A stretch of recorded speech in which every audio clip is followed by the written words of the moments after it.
Kami bersyukur pagi ini kami boleh dibangunkan Tuhan dengan tubuh yang sehat, tubuh diberkati. Dan pagi ini kami datang ke hadirat ya Tuhan. Kami bawa syukur kami, penyembahan kami di hadapan hadirat Tuhan.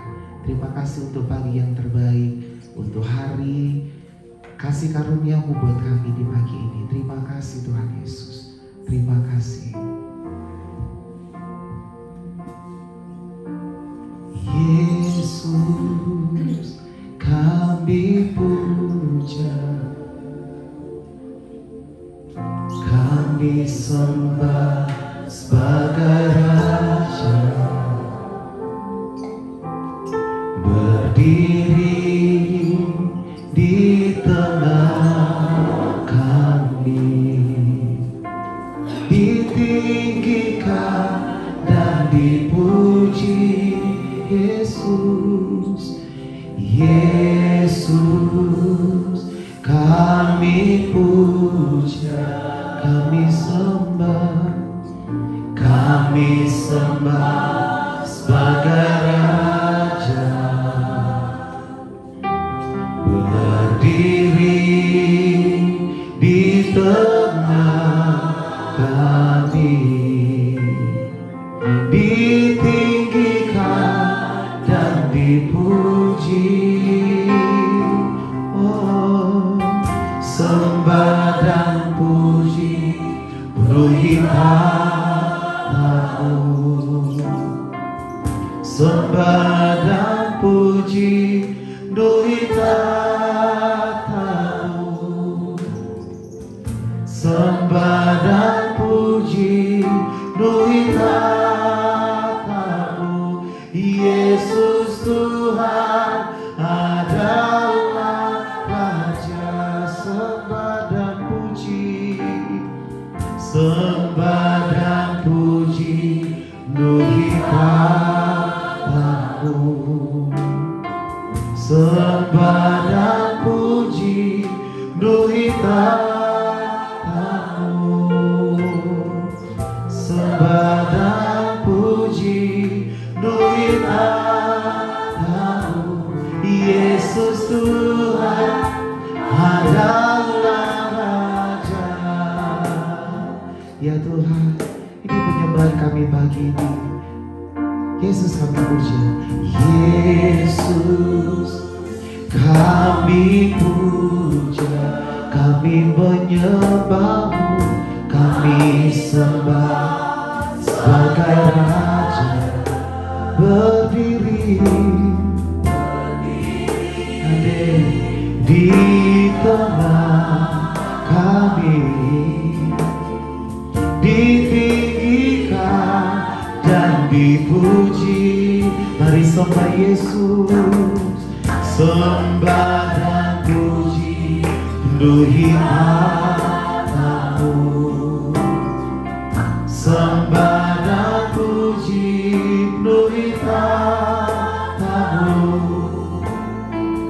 sembah dan puji penuhi hatiku. Yesus Tuhan adalah Raja, sembah dan puji, sembah dan puji penuhi hatiku. Kami sembah, sembah dan puji penuhi hatiku, sembah dan puji penuhi hatiku. Yesus Tuhan adalah Raja. Hanya Engkau yang kami sembah pagi ini Tuhan. Haleluya. Sembah dan puji penuhi hatiku, sembah dan puji penuhi hatiku, sembah dan puji penuhi hatiku. Yesus Tuhan adalah Raja, sembah dan puji, sembah dan puji penuhi hatiku.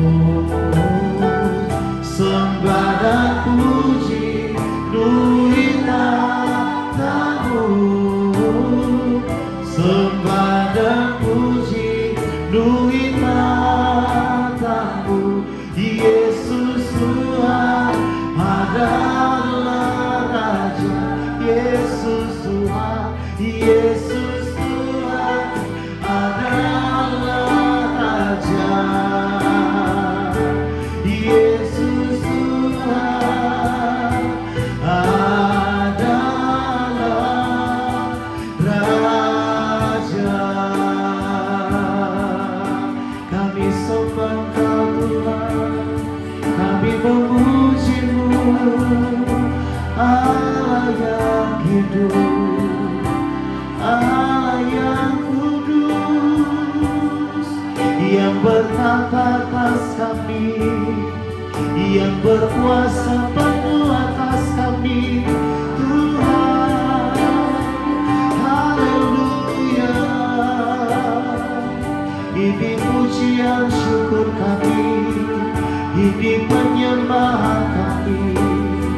Terpujilah nama-Mu, Kau Allah yang besar. Kami menyembah-Mu, kami memuji-Mu Tuhan. Haleluya, haleluya. Hormat pujian bagi-Mu, Engkau besar, Engkau dahsyat, Yesus Tuhan. Ajaib perbuatan-Mu bagi kami, ajaib perbuatan-Mu Tuhan. Haleluya, oh haleluya. Aku punya Tuhan yang besar, yang telah berjanji dan sanggup menggenapi. Imanku bersepakat, percaya kuasanya. Ku terima sekarang, amin, kemenangan dari-Mu. Ku punya Tuhan, aku punya Tuhan yang besar, yang telah berjanji dan sanggup menggenapi. Imanku bersepakat, percaya kuasanya. Yes, ku terima sekarang kemenangan dari-Mu. Mari sama-sama sambil bangkit boleh dikatakan sekali lagi, ku punya Tuhan, aku punya Tuhan yang besar, yang telah berjanji dan sanggup menggenapi. Imanku bersepakat, percaya kuasanya. Ku terima sekarang kemenangan dari-Mu. Sekali lagi katakan, aku punya. Nanti sadar pendampingnya Master Jesse, yang telah berjanji dan sanggup menggenapi.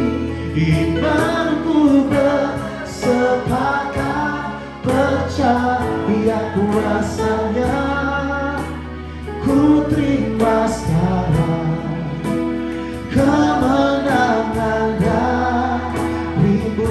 Katakan, ku terima sekarang, ku terima sekarang, ku terima sekarang kemenangan dari-Mu.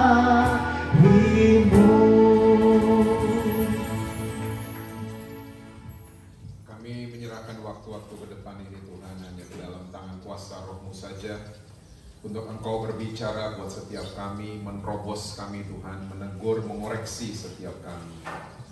Dan kami mau Tuhan, kami menjadi pelaku-pelaku firman-Mu, karena kami tidak bisa tanpa Tuhan. Kami perlu Tuhan. Mari Tuhan terlibat dalam setiap keputusan yang kami mau ambil dalam kehidupan kami Tuhan. Tolong kami semua Tuhan Yesus. Hamba-Mu khusus berdoa buat para pengerja dan pengurus di JKI Infinity ini Tuhan. Bapak dan Ibu Gembala, berkati gereja ini Tuhan. Mereka akan punya impact yang luar biasa untuk generasi ini Tuhan. Mereka akan menjadi terang dan garam di daerah Cibubur sana Tuhan Yesus. Kami percaya Tuhan Yesus mereka akan terus naik dan bukan turun. Terima kasih Tuhan, terima kasih. Perlengkapi kami lebih lagi Tuhan. Bicara buat kami lebih lagi Tuhan. Kami siap mendengar saat ini hanya di dalam satu nama yang berkuasa, yaitu nama Tuhan Yesus Kristus. Amin. Amin. Silakan duduk. Selamat pagi semuanya. Semangat semua. Semua udah breakfast. Hah? Perlu. Oke, pagi hari ini saya akan bicara tentang satu isu yang namanya orientasi. Orientasi itu bukan pemaksaan, tapi orientasi akan membantu saudara dan saya untuk kita bisa mengambil keputusan. Saya kasih contoh, kalau kita masuk ke mall, itu di mall ada directory. Nah itu orientasi. Ya, jadi di directory di mall biasanya ditulis toko bakmi lantai berapa, toko sepatu lantai berapa. Bukan pemaksaan kan itu, tangga jalan belok mana, lift kemana. Nah itu akan membantu kita mengambil keputusan. Oh saya mau ke bakmi dulu, oh saya mau ke toko tas dulu, dan lain sebagainya. Oke. Nah kita harus paham bahwa dalam mengikut Tuhan Yesus orientasi kita itu apa? Ya, karena banyak sekali orientasi orang-orang Kristen dalam mereka mengikuti Tuhan Yesus. Kalau saudara pernah nginep di kamar hotel selalu di tiap pintu tuh ada orientasi. Kita kalau tutup pintu kamar kita, ada dot warna merah tulisannya you are here. Nah itu orientasi. Jadi kita tahu waktu keluar kamar, lift kemana, pintu darurat kemana, dan seterusnya. Nah pagi hari ini saya akan kasih lihat dua cerita yang bersambung ya, dari Lukas 18 dan Lukas 19. Mungkin yang pertama Lukas 18 dulu, ayat yang ke-35. Lukas 18 ayat yang ke-35 sampai dengan ayat yang ke-43. Kita baca berganti-gantian boleh? Saya yang ganjil, saudara yang genap ya. Oke, karena ganjil genap lagi populer. Itu judul perikop di atasnya, Yesus menyembuhkan seorang buta dekat Yeriko. Oke, waktu Yesus hampir tiba di Yeriko, ada seorang buta yang duduk di pinggir jalan dan mengemis.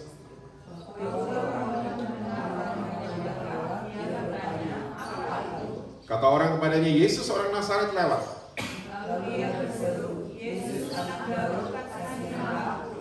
Maka mereka yang berjalan di depan menegur dia supaya ia diam. Namun semakin keras ia berseru, Anak Daud, kasihanilah aku.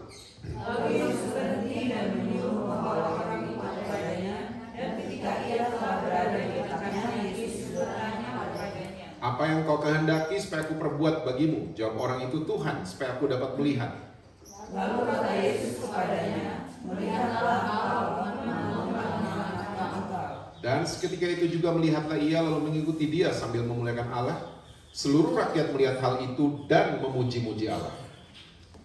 Saudara, ini adalah cerita yang cukup terkenal ya di Alkitab kita, dan kita tahu ini adalah cerita yang luar biasa. Dan Injil Markus juga menulis cerita ini. Ya, di Markus 10, saudara bisa lihat nanti. Dan Markus menulis bahwa pengemis ini ada namanya, Bartimeus namanya. Papanya juga disebut namanya, Timeus ya, sama Injil Markus. Nah, yang gak disebut sama Markus dan Lukas adalah pengemis ini terkena kusta. Gak disebut. Terus Pak Jesse tahu dari mana? Dari semua bukti yang ada. Yang pertama, dia homeless. Yang kedua, dia tinggal di pinggir kota Yeriko. Orang zaman dulu kalau terkena kusta, dia nggak boleh ada di kota wisata. Dia mesti ke pinggir kota wisata. Dia nggak boleh ada di tengah-tengah kota, apalagi sampai masuk di pasar itu nggak boleh. Ya, dia mesti ada di pinggir kota wisata. Dan dia punya dress code namanya jubah. Dan jubah pengemis kalau terkena kusta itu rada unik. Harus lewatin jari tangan, jari kaki, dan hoodie-nya, nah kayak gitu hoodie. Sekarang cuma lewatin mata kan. Zaman dulu pengemis hoodie harus lewatin dagu. Harus ketutup semua supaya apa? Lepranya itu tidak menular ke yang lain. Karena nular banget, apalagi kalau basah lukanya, sentuhan sama orang itu bisa langsung nular. Jadi ini bukti-bukti bahwa si pengemis buta ini terkena kusta. Nah, hari itu di pinggir kota Yeriko, Yesus lagi lewat sama rombongan. Waktu dia tahu ada Yesus, dia menjerit kan, Anak Daud, kasihanilah aku. Disuruh diam sama orang-orang. Makin kuat dia menjeritnya, Anak Daud, kasihanilah aku. Dan Yesus tercuri perhatiannya, Yesus mulai suruh murid-muridnya panggil dia. Dipanggil sama Yesus, ya, dan Yesus mulai bertanya pertanyaan mahal. Apa yang kamu kehendaki aku perbuat bagi kamu? Saudara pernah imagine nggak? Pernah membayangkan nggak? Saudara baru bangun tidur, lagi kucek-kucek mata, tiba-tiba ada Yesus di kamar saudara dan tanya kayak gini, apa yang kamu kehendaki aku perbuat bagi kamu? Kira-kira saudara akan jawab apa? Hah? Ada Yesus bikinin Indomie 2 dong pakai telur, nggak pedes ya gitu. Nggak penting kan kita ngomong gitu, karena pertanyaannya mahal, kayak jin di filmnya Aladdin kan, ya, Genie, ya, pertanyaannya mahal. Dan pengemis ini semua yang hina ada di dia kusta, dia homeless, ya dia pengemis dan lain sebagainya, dia menjawab juga dengan jawaban yang mahal. Dia bisa loh bilang sama Yesus, saya mau ontak dong 10 atas nama saya semua, bisa. Tapi dia menjawab, Tuhan, aku pengen melihat. Dan Yesus sembuhkan dia, dan singkat cerita akhirnya dia jadi pengikutnya Yesus. Nah, cerita ini sekali lagi ada cerita yang luar biasa. Tapi pagi hari ini, karena kita lagi membahas orientasi, saya akan membahas cerita ini dari angle yang berbeda. Yuk lihat lagi ayat yang ke-36. Waktu orang itu mendengar orang banyak lewat, ia bertanya, apa itu? Stop sampai di situ. Saya percaya semua sudah pada tahu bahwa pertanyaan apa itu selalu menjurus kepada barang-barang. Betul apa betul? Pertanyaan apa itu selalu menjurus kepada pemberian-pemberian atau materi. Apa itu? Dan tanpa kita sadari seringkali kita ini pelayan-pelayan Tuhan. Orientasi kita tuh apa itu? Kita mau deketin Tuhan karena ada apanya. Pernah dengar? Atau sering buat? Kita mempertanyakan pencipta kita. Kita datang ke gereja, kita datang pelayanan, kita tanya pencipta kita, apa Tuhan bisa sembuhin saya? Dia pencipta kita loh. Ya, apa Tuhan bisa bayarin utang saya? Apa Tuhan bisa bayarin bulanan saya? Kita orientasinya selalu pemberian. Dalam kita ikut Tuhan tanpa kita sadari, di JKI Infinity nggak ada. Ya, saya ketemu pelayan-pelayan Tuhan kayak gini di gereja lain soalnya. Mereka mau ikut pelayanan, mereka deketin Tuhan Yesus, mental mereka ngemis. Saudara jangan pernah cocok logi ya, orang miskin udah pasti ngemis. Jangan cocok logi kayak gitu. Karena miskin adalah sebuah keadaan yang bisa dipulihkan sama Tuhan Yesus. Tapi ngemis itu mental. Ngemis itu mental. Ya. Kita punya segalanya, tapi seringkali mental kita tuh ngemis. Punya segalanya loh kita. Saudara nggak yakin saudara punya segalanya? Kita bisa bangun tadi pagi, itu berkat Tuhan yang luar biasa. Ya, bisa tidurnya mati ya. Bisa tidur nyenyak tadi malam. Itu berkat Tuhan yang luar biasa. Kita survive 3 years of pandemic, itu berkat Tuhan. Kita punya segalanya sebenarnya, tapi nggak tahu kenapa kalau denger Yesus, kita selalu jadi ngemis. Ya, selalu pengen ada apanya gitu. Datang ke gereja akhirnya begitu. Ya, kita nuntut dari gereja untuk apa buat saya? Dan sekali lagi pertanyaan apa adalah selalu menjurus kepada pemberian-pemberian, materi, dan lain sebagainya. Oke? Nah sekarang kita lihat cerita sambungannya. Ayat berikutnya, Lukas 19 ayat 1-10. Judul perikopnya Sakius. Kita baca berganti-gantian lagi, oke? Saya ganjil saudara genap ya.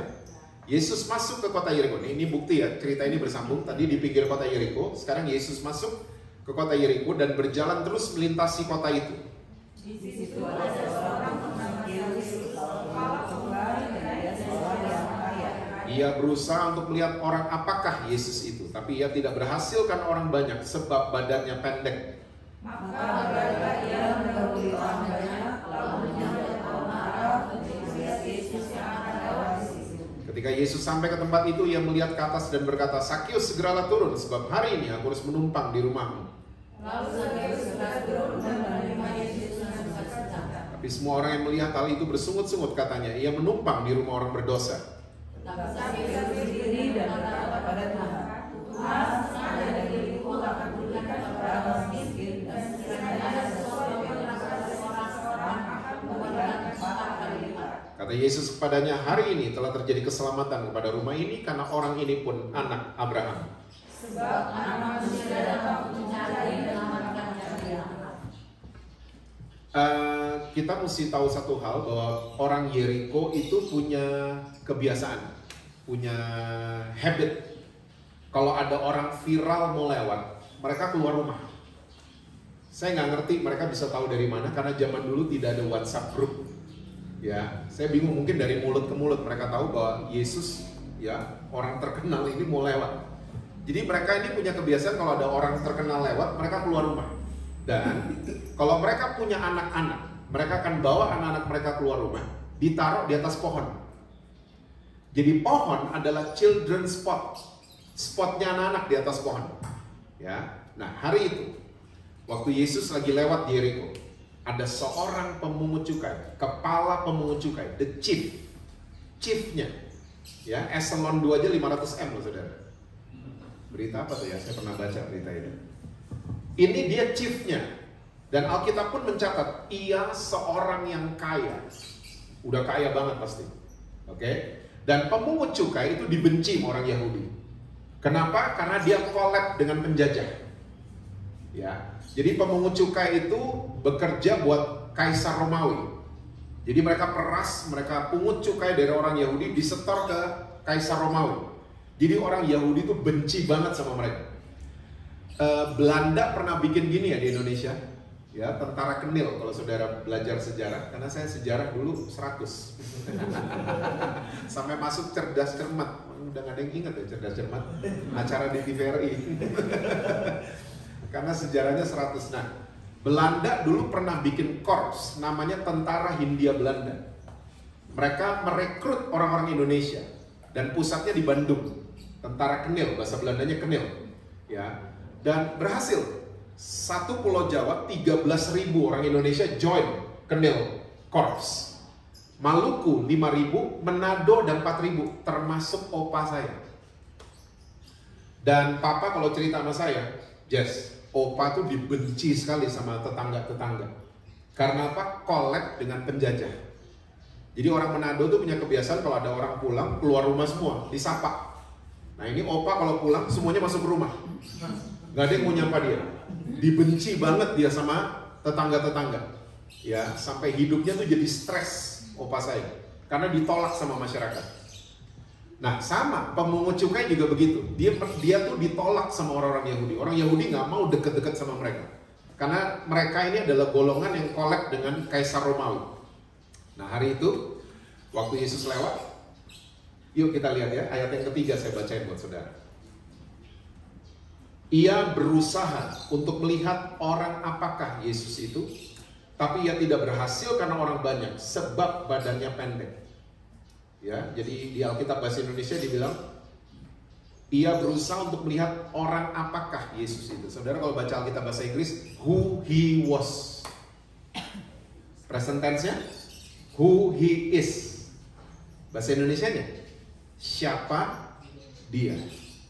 Tadi pertanyaannya pengemis, apa itu? Pertanyaannya Sakius, siapa dia?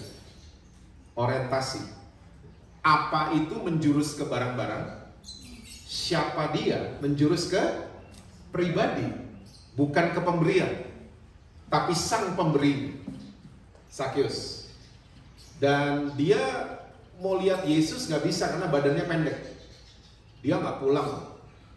Di Jakarta saya kalau lihat orang yang punya jabatan itu udah nggak mau ngantri.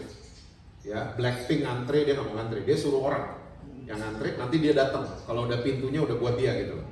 Ya, ngantri XX1 aja nggak mau. Ya, ngantri apa lagi? Argentina, Indonesia nggak mau dia ngantri-ngantri. Oke, orang yang punya. Nah, Sakius dia tahu dia nggak bisa lihat Yesus, dia naik ke children spot. Apa tadi? Pohon. Dia naik ke spotnya anak-anak. Dan saudara mesti tahu, Yesus itu selalu tahu kalau dirinya dicari. Jadi saudara jangan membayangkan ceritanya Sakius kayak buku sekolah minggu. Ya, cuman ada Yesus, pohonnya satu sama Sakius. Buku sekolah minggu kayak gitu kan? Enggak, ini lagi rame. Dan kalau dilihat sekelebat, mungkin Sakius sama ukurannya sama anak-anak. Karena badannya pendek. Tapi Yesus tahu kalau dirinya dicari. Makanya saudara, jangan pernah stop cari Tuhan Yesus. Apapun keadaan kita lagi jatuh sekalipun dalam dosa, carinya Tuhan Yesus. Jangan cari yang lain. cari Tuhan Yesus. Dia tahu selalu kalau dirinya dicari. Saudara pernah terlibat aktivitas pencarian? Pernah, di 2 tempat, supermarket sama restoran. Betul nggak? Kita masuk ke Indomaret, shampoo banyak. Kita cari yang mana? Yang cocok sama kita, exactly. Yang relate sama kita, yang menjawab kebutuhan kita. Kita akan pilih itu shampoo. Restoran juga sama. Ya, mau menunya sabrak-abrak, ujung-ujungnya nasi goreng. Ya kan? Semua restoran western akhirnya semuanya jual nasi goreng sekarang. Ya, kita selalu cari yang relate sama lidah kita, yang cocok sama kita. Oke? Nah, makanya Yesus itu jelas dibilang kok ayat 10 kan, anak manusia datang untuk mencari. Jadi waktu kita cari dia, satu frekuensi kita sama dia. Satu frekuensi. Makanya didatengin pohonnya Sakyus, dan Yesus bilang, Sakyus turun. Sebab hari ini aku harus numpang di rumahmu. Saudara kalau lihat bahasa asli, literatur, tafsiran, Yesus bilangnya, saya mau nginep di rumah kamu. Nah pertanyaannya sekarang, saudara mending mana? Ditanya sama Yesus, apa yang kamu kehendaki aku perbuat bagi kamu? Atau Yesus tanya, saya mau tinggal dong sama kamu? Boleh nggak? Serius? Hah? Kalau kamu naik pesawat, saya mau ikut dong sama kamu. Kamu lagi di Gojek, saya mau dong. Kamu lagi di busway, saya mau dong. Kamu mau ambil keputusan, saya mau dong terlibat sama kamu. Mendingan yang mana? It's all about orientation. Ya, seringkali orientasi kita udah bias ke pemberian-pemberian, bukan ke sang pemberi. Ingat saudara, ingat baik-baik. Waktu kita dapetin pemberian, belum tentu kita dapat pemberinya. Betul ya? Tapi waktu kita dapat pemberinya, includes semuanya kita dapat. Makanya waktu Sakyus, Yesus di rumahnya, dia berdiri. Sakyus mesti banyak berdiri saudara, supaya gampang dilihat. Ya, dia berdiri and he made announcement. Dia bilang, Tuhan, setengah dari asetku aku akan kasih ke orang miskin, bukan kasih ke pengemis ya, kasih ke orang miskin. Ya. Dan kalau Sakyus punya istri, mungkin istrinya udah ngomong, Beb, udah ya Beb, udah setengah habis. Ternyata masih komal. Dan kalau aku pernah peras orang lain, aku akan kembalikan 4 kali lipat. Wow. Orang yang mentalnya ngemis selalu kerjanya minta. Tapi orang yang mengalami perjumpaan pribadi sama Tuhan Yesus, maunya malah memberi. Beda. Ya, bukan memberi uang loh. Ya, tapi memberi ya energi, memberi pemikiran, memberi waktu, memberi tumpangan, banyak memberi. Aktivitas memberi itu banyak. Ya, bukannya nuntut ini, nuntut itu terus, bukan. Nah, kita pelayan-pelayan Tuhan mesti punya orientasi kayak gini. Ya, cari pemberinya, bukan cari pemberian-pemberian doang. Ya, cari pemberian-pemberian ya tinggal pindah tempat aja sebenarnya. Ya, kalau cuma cari pemberian. Oke? Saya pernah nge-post di sosial media saya, itu cuma karena saya lagi ngomong sama nih tim curhatan Alkitab, ternyata diposting sama mereka. Kita kalau cuma mau pemberiannya saja, bukan pemberi, kita lagi melaksanakan pelacuran rohani. Sorry to say this. Tapi itu yang terjadi di mana-mana. Kita kayak ngelacur. Ya, cuman ingin dapetin pemberian-pemberian saja. Nggak mau tahu pemberinya tuh siapa. Ya. Sakyus, dia beri semuanya. Makanya Yesus komennya gini, salvation just came to this house. Waktu dengar Sakyus baru pengumuman, mau kasih setengah asetnya dan kembalikan 4 kali lipat. 3 hal saya mau sharing buat saudara. Sakyus orientasinya yang pertama, ya, berubah dari keuntungan jasmani jadi keuntungan rohani. Kita sebagai pelayan-pelayan Tuhan, kejarlah keuntungan rohani. Jangan keuntungan jasmani. Jangan dibalik-balik.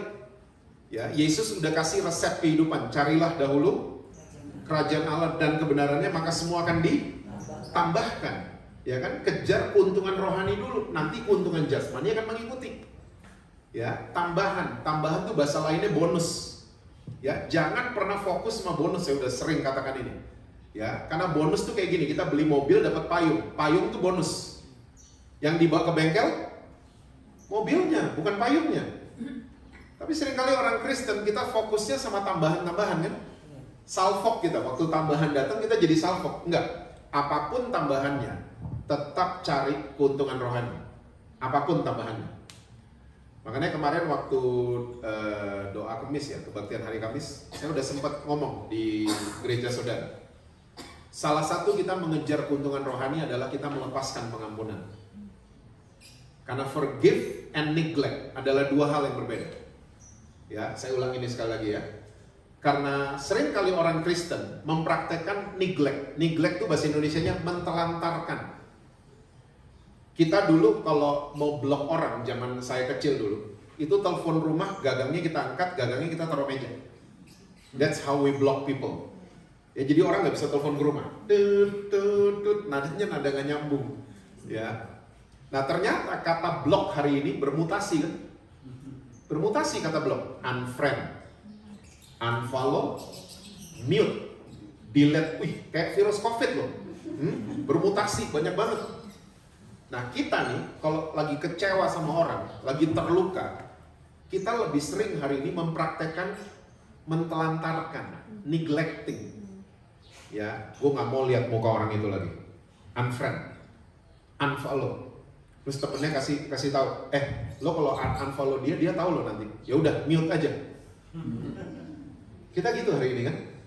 Ya, kita mungkin nggak lihat muka orang ini 6 bulan, 8 bulan, tiba-tiba papasan di kota wisata. Saya mau tanya, kita udah sembuh? Belum, masih betanduk ternyata gitu. Masih ada monster di dalam ternyata. Karena yang kita praktekkan adalah neglect, bukan forgive. Seharusnya waktu kita kecewa dengan orang, ya, kita harusnya begini, Tuhan, saya mau ampuni dia. Dan bulan depan ingat lagi peristiwa itu, masih jengkel kan? Bencinya masih naik gitu kan orang kalau pahit. Kok belum nggak tahu? Hah? Waktu peristiwa itu kita ingat, kita jengkelnya keluar lagi. Nah kita harus terus bilang, Tuhan, saya ampuni dia. Sampai satu hari saudara papasan sama itu orang, saudara udah biasa aja. Malah saudara thankful, Tuhan terima kasih, Tuhan izinkan itu terjadi buat saya. Itu namanya kita melepaskan pengampunan. Karena forgiveness is a process, not happen overnight. Neglect itu bukan proses, tapi happen overnight. Neglect. Ya, kita langsung kayak, oh udah kok, udah beres. Ternyata kita cuma mentelantarkan doang, nggak deal with. Waktu kita pulih karena kita melepaskan pengampunan, ini salah satu rohani kita jadi untung. Ya, waktu rohani kita untung, don't worry, nanti semua akan mengikuti saudara kok, tenang aja. Ya, orientasi mesti dirubah. Yang kedua, matematikanya Zacchaeus berubah. Dia tax collector, jadi dia detail in numbers, pasti dia detail. Ya, kayak ibu-ibu di dapur itu pasti detail sama bahan-bahan ingredients kan. Ya, nah ini juga dia detail sama angka-angka. Ternyata matematikanya berubah. Dengan dia bilang dia mau kasih setengah miliknya, ya, dia mau kembalikan 4 kali lipat. Ini matematika orang ini lagi berubah total. Hukum Taurat, nanti di kesempatan lain kita bahas ini ya. Hukum Taurat mengajarkan matematika yang namanya ilmu pasti, linear. 2 tambah 2 sama dengan 4. Itu ilmu pasti. Yang jawab 3,9 tidak lulus. Dan matematikanya hukum Taurat, begitu kan? Kita baik, Tuhan sayang. Kita jahat, Tuhan hukum. That's it. Dan itu kebawa ke orang-orang Kristen sampai hari ini. Kebawa. Ya, kita kalau ada kejadian yang tidak enak, kita menganggap kita lagi dihukum sama Tuhan. Hah? Itu kebawa. Kita keselak duri ikan, ini pasti karena gak gereja tadi pagi. Makanya keselak. Pokoknya ada kejadian gak enak, kita mulai cocok logi sama hubungan kita sama Tuhan. Karena matematika kita gunung agung banget. Karena mau tutup saya sebut nih toko ya.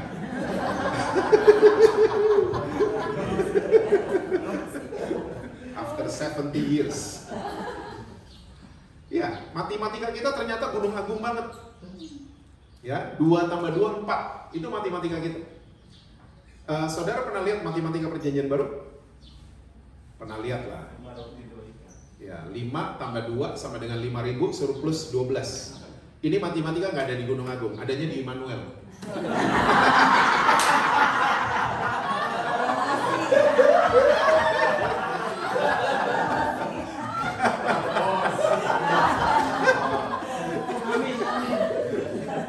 Di Alkitab maksudnya. Iya, ini matematika ini orang cum laude manapun nggak akan pernah ketemu sama dengannya di mana kan? Nggak akan. Orang sepinter juara kelas dari sekolah manapun nggak akan ketemu sama dengannya di mana. Ya, dan nggak cuma itu aja, banyak bukti yang lain. Waktu Yesus lihat janda kasih 2 peser uang, Yesus bilangnya itu persembahan paling besar. Loh, ngitungnya tuh gimana? Kalau Yesus kepala cabang bank hari ini dipecat pasti Yesus. Kok nasabah paling kecil lo bela-belain? Pasti gitu kan? Ya, aneh, matematikanya tuh aneh. Pengerja kebun anggur pernah baca perumpamaan itu, ada yang datang pagi, datang siang, datang sore, dibayarnya gimana? Matematikanya tuh gimana? Yang paling nggak jelas adalah sebelahnya Yesus di atas kayu salib. Orang zaman dulu kalau sampai disalib, dia bukan maling Indomaret, dia penjahat kelas kakap. Dia bunuh orang, dia mungkin perkosa orang, sampai ditangkap pengadilan, disalib. Jahat loh nih orang. Udah mau mati, cuman ngomong 1 kalimat sama sebelahnya. Ya, mending ngomongnya apa gitu. Ngomongnya biasa aja, ingat gue dong. Cuman gitu dong. Terus dia di Firdaus loh sama Yesus. Semua yang dia buat gak ada yang dihitung. Gimana matematikanya? Saya menemukan rumus matematika perjanjian baru adalah apa yang gak pernah didengar, gak pernah timbul dalam hati. Itu semua disiapkan Tuhan untuk orang-orang yang mengasihi Dia. Jadi tugas kita, orientasi kita adalah sayang aja sama Tuhan. Jangan nebak-nebak Tuhan. Kita seringkali orang Kristen, wah puasa 40 hari, nanti pasti begini. Tunggu dulu, jangan nebak-nebak Tuhan. Karena apa? Gunung Agung di sini. 2 tambah 2, 4. Mesti dirubah rumusnya. Mesti dirubah. Tugas kita adalah sayang aja sama Tuhan. Sayang sama pemberinya. Sayang aja sama Tuhan. Nanti lihat, apa yang gak pernah ada di YouTube, gak pernah ada di Google, Tuhan akan kasih buat kehidupan saudara. Ya, 5 roti dan 2 ikan gak pernah ada di matematika manapun kan. Ya, ini yang Tuhan kerjakan. So ini yang harus dirubah dari orientasi kita. Yang ketiga, dengan Sakyus kasih setengah asetnya. Ya, dan 4 kali lipat dibalikan ke orang yang pernah dia peras. Sakyus tuh dengan secara gak langsung lagi ngomong gini, I'm welcoming his process in me. Wih gila nih, saya menyambut semua proses dari Tuhan dalam kehidupan saya. Yang amin cuma 2. Ya. Diproses sama Tuhan, itu tandanya Tuhan sayang sama kita. Iya, bukan Tuhan hukum ya. Tolong dirubah. Ya, kalau ada kejadian gak enak, Tuhan merubah kita lewat proses. Bukan Tuhan lagi hukum kita. Tuhan lagi memproses kita. Ya. Dan proses masalah itu selalu sepaket sama jalan keluar. 1 Korintus 10 kan? Ya. Terus ngapain ada masalah kalau gitu? Ternyata agenda masalah Tuhan mau merubah kitanya. Bukan masalahnya. Tuhan merubah masalah gampang. Tuhan mau merubah kitanya. Makanya berdoalah dari posisi ujian. Jangan dari posisi cobaan. Yang udah punya anak, kita kalau anak-anak kita mau ujian, kita doanya gimana? Tuhan, kami percaya dia akan bisa mengerjakan ujian dan dia akan naik kelas, gitu kan?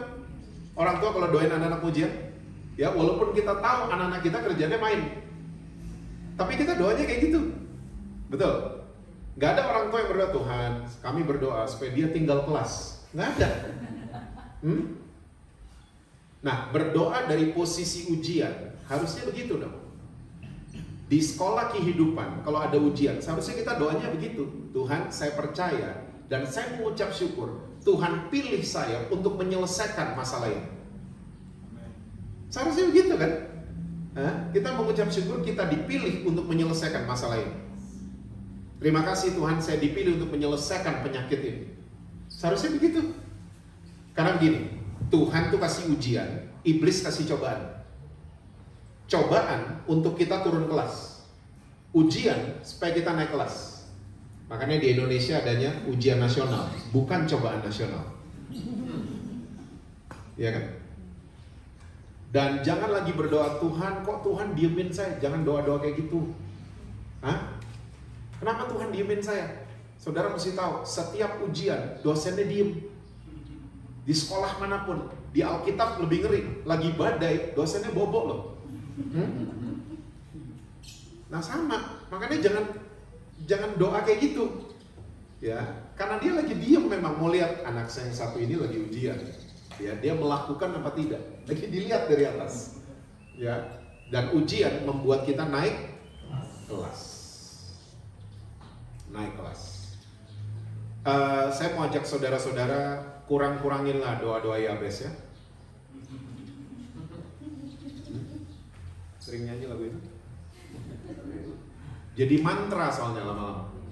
Terus bukan itu aja, banyak yang kecewa nih, makanya saya ngomong 2 tahun ini banyak yang feedback, Pak, saya doa Yabes tiap hari gak pernah ngembang kanan kiri itu Pak. Yang ada perut saya doang Pak ngembang.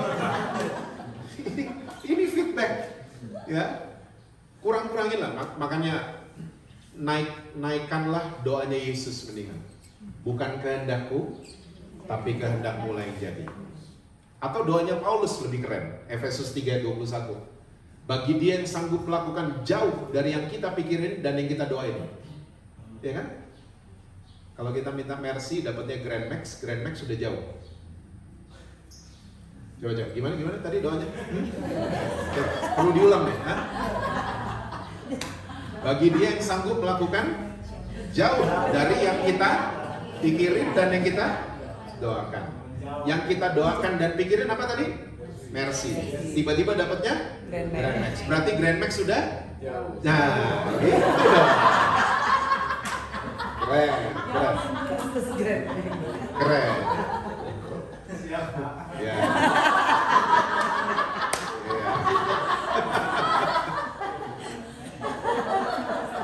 Ini kelihatan.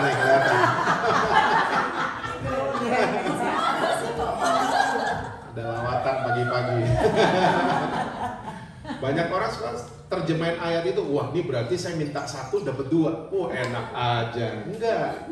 Ini ayat berbicara tentang Tuhan tahu yang terbaik buat kita. Tuhan lihat dari atas, lu dikasih mercy, lu belagu nanti. Lu jemput berondong nanti. Hah? Grand Max dulu deh, diproses dulu. Biar nggak kegedean kepala, pakai helm Gojek masih cukup. Karena lewatin proses. Lewatin proses. Ya. Makanya kita nih mesti menyambut proses itu with a thankful heart. Dengan hati yang Tuhan terima kasih. Walaupun nggak enak, saya ngerti banget. Nggak enak emang, ujian tuh nggak enak. Ya. Tapi percayalah di ujung jalan nanti ada kemenangan yang luar biasa yang akan nyambut saudara. Ya. Saya pernah sharing nggak ya soal pengalaman saya dengan pengrajin perak? Udah nggak ya? Belum ya? Oke, kita lihat ya, ini ayat. Jadi doa Yabes diganti ya.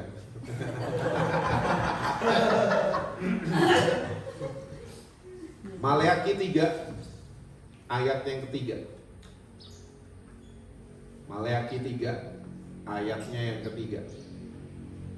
Kalimat pertamanya, ia akan duduk seperti orang yang memurnikan dan mentahirkan perak. Stop sampai di sini.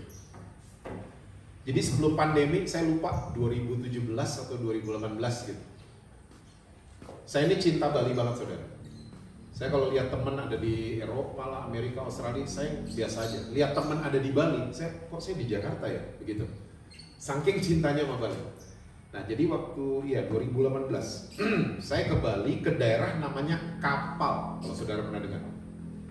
Ini adalah daerah tempat pengrajin perak. Nah, waktu saya datang, saya ngeliat ada asbak keren banget. Percayalah, saya bukan perokok. Tapi ini asbak saya pikir, wih bagus nih buat jadi pajangan di rumah. Ya, saya tanya sama orang yang ada di situ, Pak ini berapa? Gitu. Lalu dia bilang, Pak itu nggak dijual. Loh, Wah, mulai nyolot saya. Kok ditaruh di situ nggak dijual? Iya Pak, karena belum layak dijual. Maksudnya? Karena lihat saya bingung, dia mulai jelasin, Pak, perak itu layak dijual. Kalau muka kami ini, pengrajinnya, pembuatnya, dia pakai kata saya nggak akan lupa, nggak ada di kamus soalnya. Waktu kita ngaca, kita ngelihat perak itu, muka kita tidak belang-blonteng. Nah, ini nggak ada di kamus kan? Ya, dia ngomongnya gitu tapi, exactly, belang-blonteng. Maksudnya Pak? Iya. Jadi kalau kita ngaca, muka kita tuh nggak bergelombang. Ya, dia keluar satu kata lagi yang nggak ada di kamus. Muka kita nggak geradakan. Ya, saya sampai ingat dua kata itu. Saya dikasih lihat, coba Bapak kesini, dikasih ngaca di asbak itu. Bener loh? Bergelombang. Ya, jadi nggak dijual dong Pak, dibuang dong. Enggak, saya nggak akan buang, saya bakar ulang. Oh, bakar ulang sampai dia rata, dia cakep, saya bisa ngacak muka saya mulus di situ, baru perak ini dinyatakan layak jual. Coba ayatnya sekali lagi. Ia akan duduk seperti orang yang memurnikan dan mentahirkan perak. Seringkali kalau ada proses, kita seringkali emosian ya jadi ya. Hah? Nggak ada yang ngaku. Jadi panasan gitu loh. Gampang panas, gampang naik darah, gampang mendidih darah kita. Nah, sekali lagi, kalau kita tahu pribadinya Yesus, kita tuh akan tenang. Kalau kita cuma taunya pemberiannya aja, kita nggak tenang. Karena mesti diberi terus. Nggak tenang jadinya. Tapi waktu kita tahu pemberinya siapa, kita akan tenang. Oh, ini cara kerjanya gini. Saya mungkin lagi dibakar ulang. Makanya saya nggak mau panas-panasan. Saya nggak mau lagi nyolot-nyolotan, nggak mau ini emosian, nggak mau. Ya, karena kita dibakar ulang supaya apa? Waktu Kristus ngaca, oh saya bisa ngaca, ada karakter Kristus, ada karakter saya di dia. Dalam hal mengampuni, dalam hal memberi, dalam hal yang lain-lain lagi. Saya bisa ngaca. Muka saya udah nggak belang-blonteng kalau saya ngaca, nggak ada gelombang, udah mulus, saya bisa ngaca, ada karakter Kristus di kita. So kalau kita ngerti cara kerjanya kerajaan sorga, kita akan tenang aja, tenang, malah mengucap syukur, terima kasih Tuhan saya ada di proses ini. So sekali lagi tergantung orientasi kita. Kalau orientasi kita cuma sebatas pemberian, kita akan sulit, kita akan terus kecewa, sakit hati terus, dan lain sebagainya. Tapi kalau kita jatuh cinta sama pemberinya, saya percaya kita akan menikmati semua season dalam kehidupan kita, semua musim dalam kehidupan kita. Amin, saudara? Oke, Tuhan berkati saudara-saudara semua. Ya, selalu jadi pelayan yang luar biasa, jadi punya dampak yang luar biasa untuk kehidupan orang-orang banyak. Mau tanya jawab? Boleh tanya jawab, boleh. 10 menit.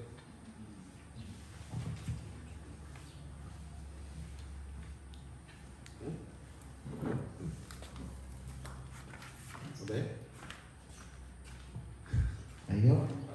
Oh ya.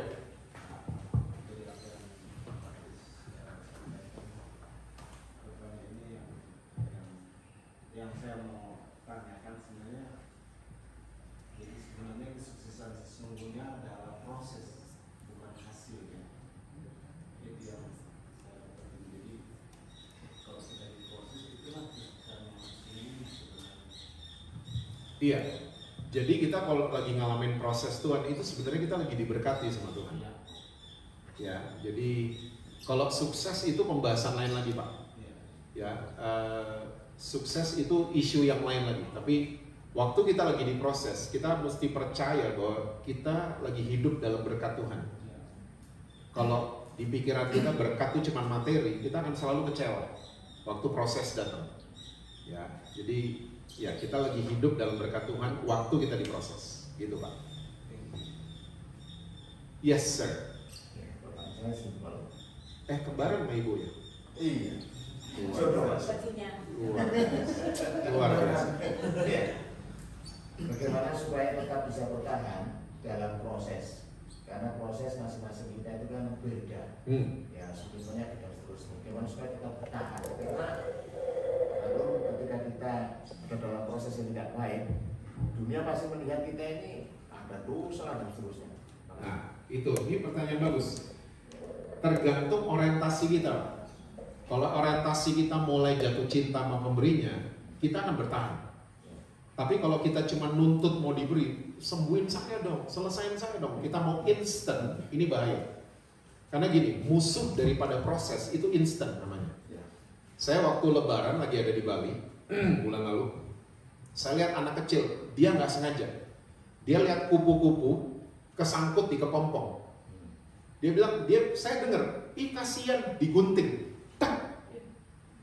Yang ada, kupu-kupunya mati. Ya, nah seringkali kita tuh mau gitu, mau instan. Prosesnya belum sempurna, tapi Tuhan udah dong, saya kan udah begini. Saya enggak, kamu masih perlu dibakar ulang ternyata. Masih belang-belonteng muka saya di kamar. Nah, kalau kita makin mengerti gini-ginian, karena gini, instan tuh bahaya. Kita seringkali mengejar yang instan, tapi instan tuh merugikan penggunanya. Contoh, mie goreng instan, makan tiap hari, bahaya kan buat kita. Gini deh, acara-acara idol pernah lihat? Pernah ya? Itu kontes yang instan, dalam 8 bulan si penyanyi ini langsung dikenal se-Indonesia. Langsung dikenal. Tapi kalau saya tanya, masih ingat pemenang Indonesian Idol tahun 2015? Nggak ada yang ingat. Nomor 2-nya nggak ada yang ingat. Tapi waktu lagi kompetisi, ini terkenal banget mereka. Tapi kalau saya ngomong The Beatles, Tante tahu nggak sih? Bee Gees tahu. Karena mereka adalah musisi-musisi di zaman itu yang kalau perekaman suara air, ke air beneran, bawa mikrofon. Betul ya? Ya, kalau sekarang kan semua data ya. Data. Mau suara burung masuk hutan beneran mereka zaman dulu. Mereka ngerti artinya proses. Makanya mereka jadi legend hari ini. Jadi hati-hati dengan kita pengen instan. Ternyata kita belum selesai di proses. Ya, jadi kita sanggup bertahan kalau kita ngerti prinsipnya. Gitu jawabannya. Oke. Ada lagi? Iya. Kalian tuh nggak pernah nanya berapa? Apakah kita memarahi dan kecewa jika anak kita jatuh? Gimana Pak? Jika anak kita jatuh, apakah kita harus memarahi kalau kita itu paham Jangan dalam coba proses Jatuh apa nih? Jatuh. dalam proses belajar, berjalan dalam proses belajar berjalan. Oke, ini adalah materi tadi malam. Ya. Ya, salah satu kita menjalankan fungsi sebagai ayah. Temenin dong anak-anak kita. Bahkan saya sekarang lagi menghadapi orang tua yang anaknya tiba-tiba jadi LGBT. Pak, saya mesti marahin nggak? Udah telat dimarahin. Dimarahin dia kabur. Bener. Ada yang, oh kamu yang gini, Tuhan marah. Kabur anaknya. Kabur keluar rumah sama pacarnya. Ya, kawin di luar negeri. Jadi tugas kita sebagai orang tua, temenin mereka. Ajak ngobrol. Spend time lebih banyak. Ya, nonton bareng, ngopi bareng, ngobrol yang banyak. Ya, karena itu yang dilakukan Tuhan buat kita kan. Ya, kita jatuh, dia di pihak kita loh. Ya, itu Pak. Yes. Semakin kita diproses ya, kalau dilihat itu makin hari ruang sayang kita itu makin diproses lagi. Satu proses kita udah selesai, Tuhan berikan lagi kemudian. Terus terkadang Tuhan juga pakai orang-orang terdekat kita untuk membentuk kita. Betul. Nah, itu semakin yang saya rasakan, semakin Tuhan sayang sama kita, semakin diproses. Betul. Ya, makanya saya bilang tadi, proses itu bagian dari kita desain Pak Tuhan. Badai pasti berlalu. Nah, terus datang lagi kan? Iya, bukan berlalu terus udah, datang lagi. Hah? Gimana maksud lo? Datang lagi. Itu berkat. Iya, dia datang untuk membentuk kita. Iya. Ya. Di balik itu pasti ada berkat yang Ya. kita lihat. Oh ternyata maksud Tuhan seperti ini. Ya, betul. Sailorman itu apa ya bro? Pelaut yang tangguh itu karena berhadapan dengan badai. Bukan karena dia minggir di pelabuhan, bukan. Karena dia di tengah laut, makanya jadi tangguh. Jadi kita mesti itu ya, punya mental welcoming proses. Kalau ada hal yang gak enak, jangan mikir dihukum. Tapi Tuhan terima kasih, saya mau naik kelas. Gitu.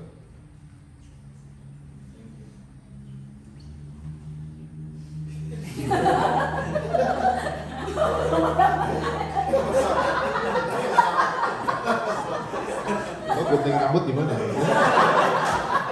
Gua aja yang nanya.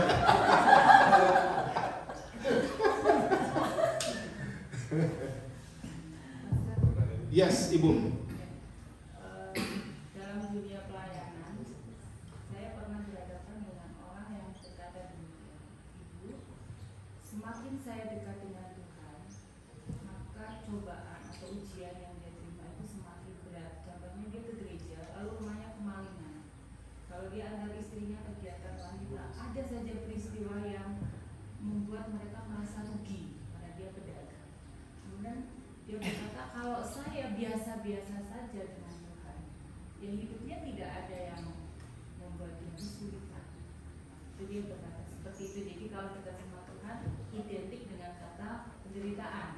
Tapi kalau biasa-biasa dengan Tuhan, ya hidupnya biasa-biasa saja. Semua berjalan dengan lancar sesuai dengan dia mau. Gitu. Sehingga dan itu banyak terjadi di tengah-tengah jemaat-jemaat yang sekarang mungkin kita gembalakan atau mungkin di antara kita gitu. Jadi sama Tuhan udahlah biasa-biasa saja, nggak usah deket-deket amat gitu. Kalau deket-deket amat itu malah banyak sekali yang Tuhan izinkan untuk kita mengalami proses penderitaan. Atau bahkan ada yang kami hadapi, orang begitu kecewa karena sampai pada akhir hidupnya tidak mendapati ending daripada penderitaan yang dialami terus-menerus. Endingnya mana? Endingnya mana? Kecuali kita bisa melihat Yesus sampai akhir dia menderita, endingnya adalah kerajaan surga. Tapi untuk kondisi jemaat kan imannya tidak sampai pada saat itu. Mereka kalau penderitaannya 3 tahun ya setahun harusnya berlimpah-limpah gitu kalau sudah, karena melihatnya setiap ujian itu selalu ada kenaikan kelas. Nah, kenaikan kelas itulah yang dinantikan oleh setiap kita. Nah, bagaimana kami menghadapi hal-hal yang seperti itu, Pastor, dalam dunia pelayanan? Itu tadi saya udah sebut bahwa agenda masalah merubah karakter kita, bukan merubah masalahnya. Agenda sakit juga sama, merubah karakter kita. Ya, saya kasih contoh kakak saya aja deh, semua pada tahu kakak saya. Pokoknya perbedaan kita di kepala pokoknya. Ya. Dia bilang waktu dia baru sembuh leukemia, Tuhan bukan sembuhin penyakitnya, Tuhan rubah karakternya. Saya sampai bingung, hah? Maksud lo gimana gitu? Dia jelasin, saya karakternya banyak yang gak beres selama ini. Tapi waktu selesai sembuh, disembuhkan sama Tuhan, justru karakternya yang berubah. Nah ternyata nih agenda surga waktu Tuhan mengizinkan ada masalah, supaya karakter kita itu berubah. Jadi tahan banting. Ya kalau pengusaha tuh apalagi dia punya toko kan, dikasih ujian yang begitu rupa supaya tujuannya dia tahan banting. Tapi kalau kita fokusnya ke penderitaan ininya dan lain sebagainya, kalau ujian mungkin nggak tidur malam, musik apa, akhirnya kita nggak bisa ngeliat di other side ya yang Tuhan sedang siapkan buat kita. Karena fokus kita cuma di penderitaan, penyakit, masalah dan lain sebagainya. Akhirnya kita sulit untuk mengucap syukur. Jadi mulai ganti juga angle-nya. Angle kita mesti diganti dalam kita ikut Tuhan Yesus. Jangan menganggap wah ya itu tadi kayak pemberian dan lain sebagainya. Mulailah jatuh hati sama pemberinya. Begitu. Oke? Ya, tolong kasih tahu temennya itu Bu yang punya toko. Ada lagi? Satu lagi. Oh iya Pak. Ya maaf. Enggak apa-apa. Selama ini saya kan hanya keliling ya. Tidak saya minta pelayanan saya. Gereja tertentu ketika saya minta semua yang terlibat pelayanan, justru orang tuanya protes. Contoh ada yang, wah ini gara-gara aktif jadi guru sekolah minggu, jadi ketua sekolah minggu, akhirnya malah meninggalkan Yesus dengan Islam. Di gereja lain, GCA saya sebut, atau di gereja lain ya, GCA, wah gara-gara rajin pelayanan, akhirnya cepat meninggal. Wah ini saya disalahkan, gimana? Sekali lagi Pak, orientasinya itu gimana orang-orang itu? Iya. Ya, banyak orang orientasinya suka salah, dipikir Tuhan tuh useful, Tuhan bisa dipergunakan. Enggak, dia pencipta kita kok. Ya, dia yang berdaulat, seharusnya kita yang cari kehendaknya dia, cari tahu rencananya. Dan itu adalah isu yang digoreng-goreng biasanya karena matematikanya biasanya 2 tambah 2 4. Iya. Kalau gini pasti gini, gini pasti gini. Ya kan? Enggak begitu. Yang dua gereja itu nggak panggil saya lagi, nggak apa-apa. Kalau saya disalahkan dalam hal itu. berarti Bapak mesti di JKI Infinity, Pak. Siap. Siap. Katanya Pak Isan. Ada lagi?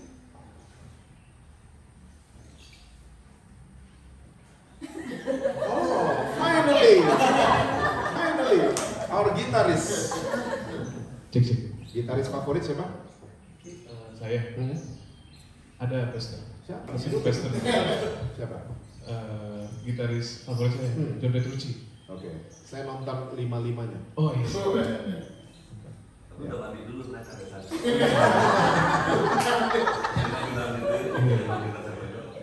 Kan nih, Ya, Pester mau nanya, Pester tadi bahas soal ujian dan pencobaan, Pester ya. Maksudnya kadang kita orang Kristen tuh banyak yang nggak tahan uji kan. Selalu ada banyak yang khotbah, mungkin nanti endingnya itu bakal jadi lebih baik gitu. Nah, kita gimana caranya kita bisa tahu bahwa momen itu adalah ending dari ujian atau pencobaan kita gitu. Itu sih. oke. Yang pertama, bedain dulu ujian sama cobaan. Cobaan itu dari iblis, ujian dari Tuhan. Makanya di kitab Yakobus itu bahasa Inggrisnya sebenarnya trials, yang artinya ujian. Bahasa Indonesianya itu cobaan-cobaan kan. Yakobus ada lah di kitab Yakobus. Nah, itu sebenarnya kita tahu waktu itu sudah berakhir. Itu waktu kita kayak tadi contoh soal pengampunan. Kita waktu melihat orang yang melukai kita udah biasa aja. Nah, itu tanpa kita sadari, kita makin dewasa. Dan kita amazed sendiri waktu melihat ke belakang. Wih, kok bisa gue seperti ini ya? Nah, ternyata itu kita mesti sadar bahwa it wasn't me, bukan saya, ternyata Tuhan yang di dalam saya yang membuat saya seperti ini.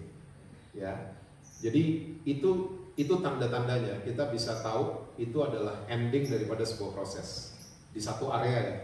Ya, mungkin ada nanti badai akan berlalu tapi datang lagi gitu. Ya. Nanti ada area lain lagi yang kita perlu diproses. Ya, makanya pertobatan tuh mesti setiap hari kan. Pertobatan itu kan bukan nangis-nangis di kebaktian. Ya, pertobatan bukan rajin pelayanan, itu bukan tanda orang bertobat, tapi dia merubah cara dia berpikir. Makanya pertobatan itu mesti setiap hari. Bukan cuma di KKR doang nangis, oh udah tobat gue belum, mesti setiap hari. Seperti itu. Jadi semakin kita merubah pikiran kita, semakin kita mengerti, apalagi nanti kita makin paham Roh Kudus di dalam kita, dia akan bicara. Ya. Itu semakin peka, semakin inilah.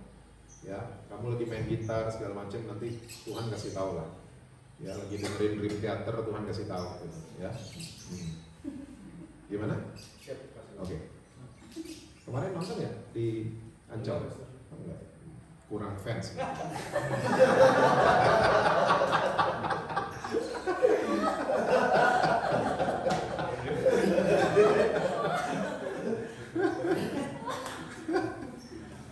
Ada lagi?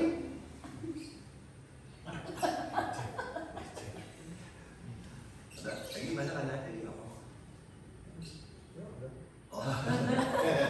Sudah terwakili ya?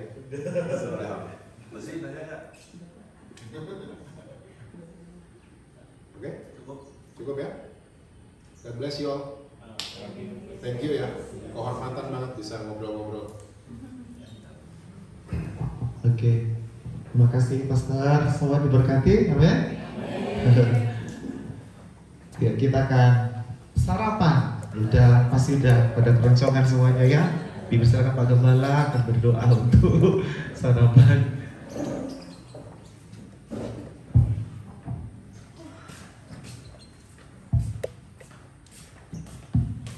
Terima kasih Pastor Jesse untuk sharing pagi ini, untuk pengajarannya, di mana kita dapat satu topik lagi yang kita perlu belajar di sini. Kalau fokus dan goalnya kita itu bukan tentang apa yang akan kita dapat di dunia ini. Goalnya itu bukan masalah beres, bukan sakit sembuh, bukannya toko kita laris manis, bukannya seperti itu. Itu yang dicari di dunia.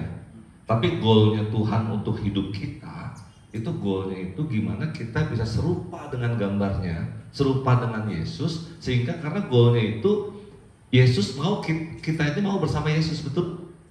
Goalnya itu, goalnya Tuhan datang ke dunia menyelamatkan kita ini supaya kita ini diselamatkan. Bukan kita yang diselamatkan ini menikmati yang ada di dunia. Jadi goalnya jangan tentang apa yang mau kita dapetin di dunia. Mau dapetin kesembuhan, mau dapetin anak yang baik, mau dapetin istri atau suami yang baik. Bukan itu goalnya. Fokusnya bukan ke sana. Tapi gimana karakter kita, sikap kita selama di bumi ini bisa serupa dengan Yesus sehingga kita bisa bersama Bapa nanti kekal. Kalau kita fokusnya hanya tentang apa yang akan kita dapat, apa yang akan kita, bukan itu. Selama kita dibentuk mencari karakter, menjadi serupa dengan Yesus, banyaknya masalah, banyaknya yang Tuhan kirim itu suatu bentuk ukiran, suatu bentuk pahatan, bentuk pemulihan supaya kita serupa. Gitu. Jadi Pak, happy endingnya gimana? Tadi kalau tak si Dwi tanya, bukannya happy ending yang kita dapat di dunia, bukan itu endingnya. Endingnya kita serupa dengan Yesus sehingga kita akan bersama Dia kekal. Bagaimana kita bisa kekal nanti bersama? Ya kita serupa sama Dia. Kita mengasihi, kita itu goalnya itu. Jadi konsep berpikir kitanya jangan goalnya apa yang bisa kita dapat nih, apa yang bisa kita, bukan itu lagi konsepnya. Bukan, wah kita bahagia, tujuan kita bahagia, udah gue gak mau pusing, udah gue gini-gini juga happy. Tapi kan kita jadi egois, jadi gak peduli sama orang. Gue begini aja cukup kok, gitu. Jadi kita egois, sedangkan egois itu suatu kesombongan dan itu sebuah kejahatan di mata Tuhan. Betul, jadi goalnya ke sana. Kalau sekiranya yang dicari hanya sebatas ketenangan, hanya mau yaudah yang penting gue hidup gue tenang udah cukup.